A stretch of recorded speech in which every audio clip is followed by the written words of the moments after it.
welcome our first guest for today. Well, to be honest, we're all his guests. It's the man behind the Delta Summit, the man who has created this event, who has come up with all of this, the professional and intellectual Dr. Abdalla Kablan.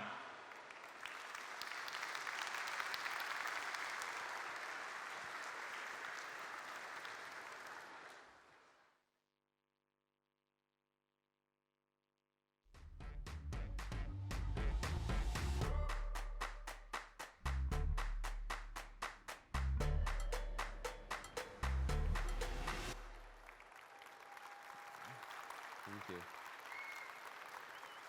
Ladies and gentlemen, Honorable Prime Minister and Junior Minister, thank you so much for being with us here today and welcome to Delta Summit 2019.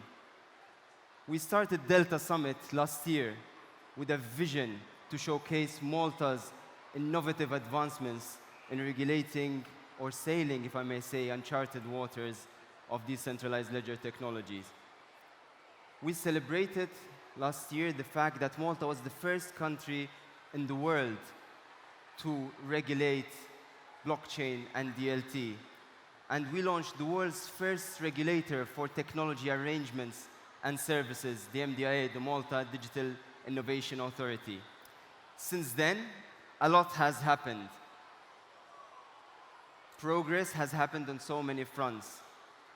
But there are also a lot of people that have said, maybe because of the crypto downturn, that the industry is diminishing, the industry is shrinking.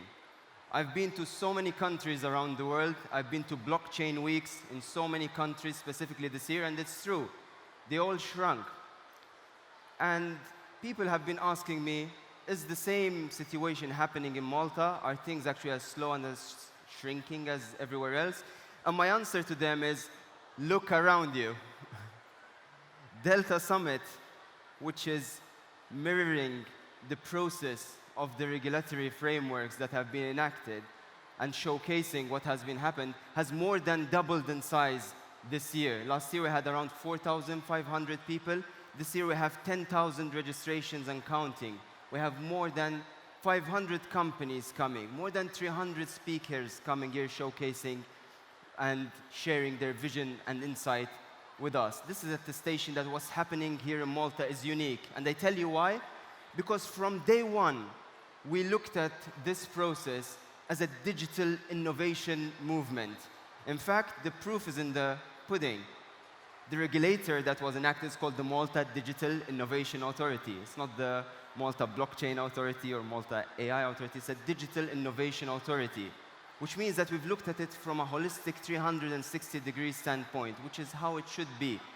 Cryptocurrency is a small part of the blockchain sphere, which is a small part of the entire digital innovation movement.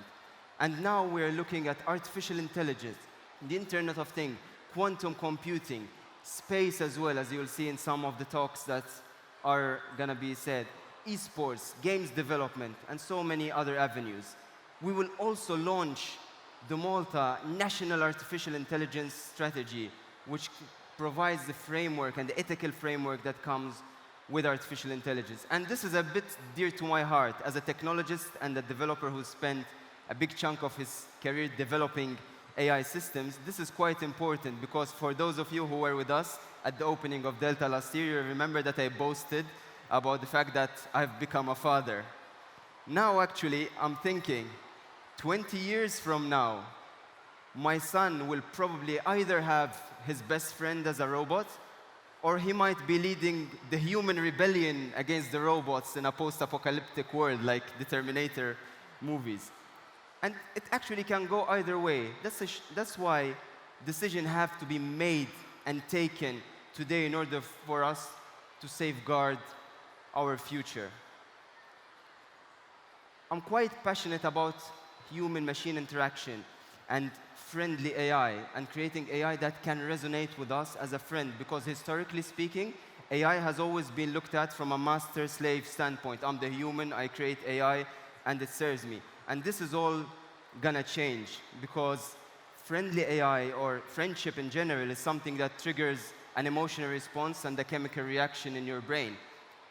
A human can be your best friend because you tell them your deepest, darkest secrets, or a dog can be your best friend because when it sees you, it's happy, it's excited. But you can't treat both the same. You can't tell your secrets to your dog, and you can't ask your friend to go and fetch a ball because they really won't like that. But robots can also become our friends.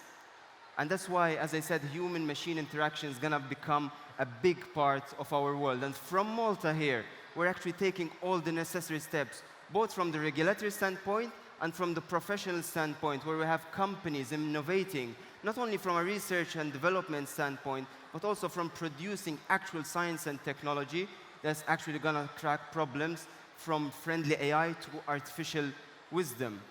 And in order for me to just illustrate this human-machine interaction, I've actually invited a friend who's come halfway across the world from NASA, where he's really leading the jet propulsion program there, and he's a creative technologist at MIT, Marco Tempest, my friend, who in 2 minutes, he's just going to show you how human-machine interaction is going to work soon. So please open the door for Marco.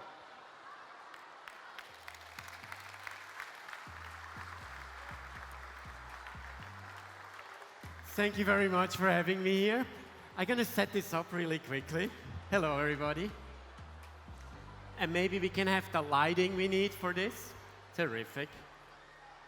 So Marco here has brought some toys with him, and he's going to show us how human-machine interaction using artificial intelligence, the Internet of Things, and a lot of smart computing is actually going to change the world. And he's really good at it, because these guys here are actually his friends.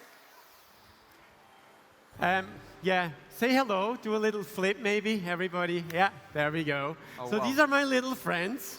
Let's bring them up. And they really are easy to control, so maybe you come a little closer, just like this. Lovely. And they sense me, so if I do this, they do this. And if I put my hand in the middle, they stop. Would you like to see one a little closer? I would love to see them. Are All they right. harmful? Let's ask this one. Hey, guy, come on up. Oh, wow. And maybe you can come to us, just like this.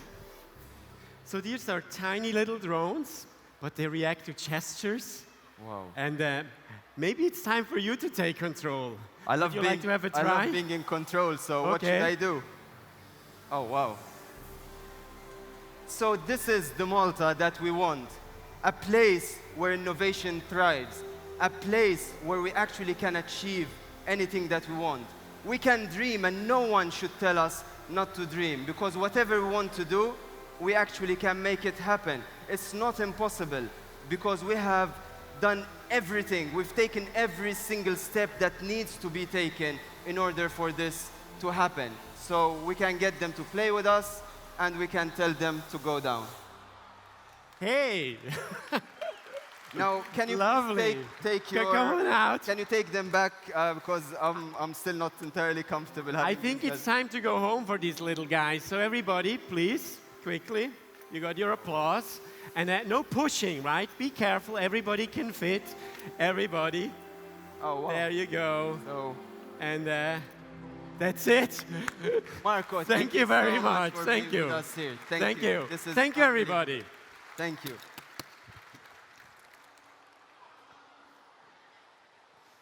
So, ladies and gentlemen, this is just a glimpse of the future that we want to build in this country. We're not going to be followers. We've decided to be leaders in this space. Our size is not a physical limitation. In the digital space, things are different, and the game has changed completely. So I'd like to welcome on stage the man that has actually made all of this happen possible, because he believed in day one that Malta should become a digital innovation hub, and he's led us in order for us to achieve this. May I please introduce the Honorable Prime Minister, Joseph Muscat, to stage.